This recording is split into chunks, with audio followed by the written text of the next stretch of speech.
Hi, this is author-philosopher Ronald E. Springer from ethicsunderground.com, coming back with more of the reading of Moral Armor, Chapter 5, Part 10, Handing Down the Map to Utopia. The young can't see to the depths we can. They start by mastering Step 1, their perceptive tools, and move on to identification, grasping the rudimentary cause and effect relationship of existence. They have very modest epistemological chains, while ours are long and brimming with experience. We emit a confidence that often we aren't aware of having, though they are. They look up to us, even when we have no conscious reason to expect them to. They figure there's a reason for our every action and trait, and they emulate them as a platform. The nature of our use of perceptive tools, our pace of thought, our depth of reasoning, our interactions with others are all an example for what is appropriate in life. The majority of what they learn from us is wordless. It is the very pattern of comprehension we pass on to them, our brave, open, controlled response to every step, which in the inertia of its challenges passes on our psychology as well. Positive, negative, and rational reinforcement. In the first years, before a child understands the implications of danger that are found in the word no, pleasure and pain are the only means of communication. There is no reasoning with a 2-year-old. Once bad behavior can be stemmed with cognitive penalties such as no dessert, belting them is no longer appropriate. Unless they initiate rude or violent behavior, no physical reprimand is sensible. The second social lesson we have the responsibility to convey to our children is not to try solving problems by force. The first social lesson, of course, is never to drop their mind. You can't sell a kid on life-furthering issues with threats of death as an alternative, no more than you can sell him caution with the joys of safety. All living things grow towards values and are repelled by evils, whose clear division is seen only with the correct standard of value. Look both ways before crossing the street because you could get hit, not because of the life you would then miss. The first loss or the first gain is the primary focal point, where the balance of the argument are just details.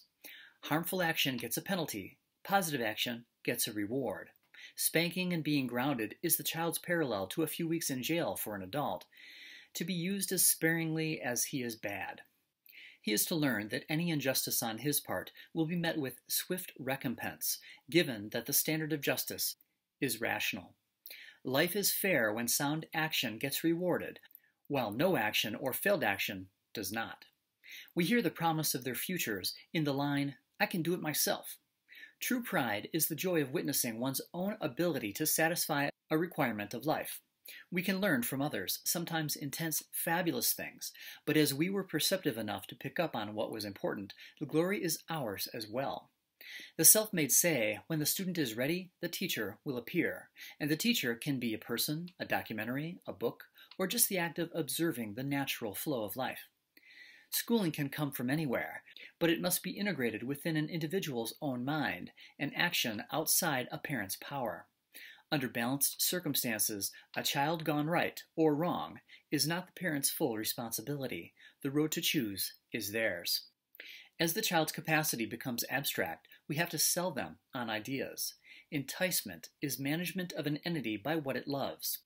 It is welcoming what the teacher intends, submitting to a trusted power, a safe acceptance of domination by an apt, charismatic guide.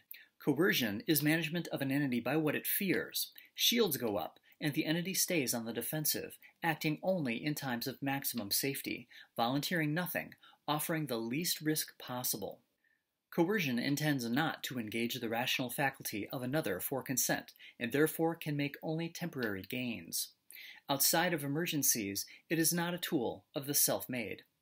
Rational enticement is his ultimate form of civil influence, and is the foundation of most American advertising in concept. Explaining and giving reasons shows respect for the process of cognition.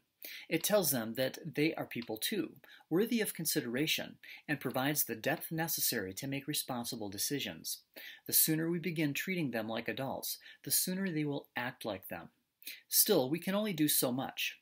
The one and true control is the life being trained. Kids have to buy in at every step. Our contribution is to bring them our most valuable traits and to see them fully armed for the world to come.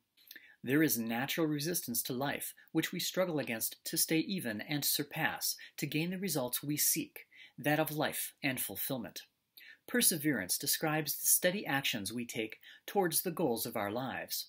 We must prepare them to endure whatever is necessary to bring about the fulfillment they desire. We synthesize the elements of each attribute for training, our capacity to judge endeavors and overcome great odds, to outlast powerful storms and great spans of time, to reach our deepest goals, to exercise the height of independent awareness, to defend sound living principles, to move physically and intellectually with healthy fluid grace, to stand on the shoulders of our achievements and shoot even higher.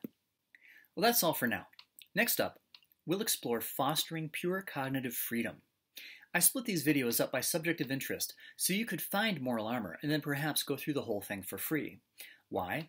To help create a leader in every life. Sound civilization stair-steps up from sound coherence to sound individual to productive groups of mature individuals. Self-hatred drives the fear-driven people in our world to wipe out the individual. So we need protection to save the future of mankind, or as I call it, moral armor.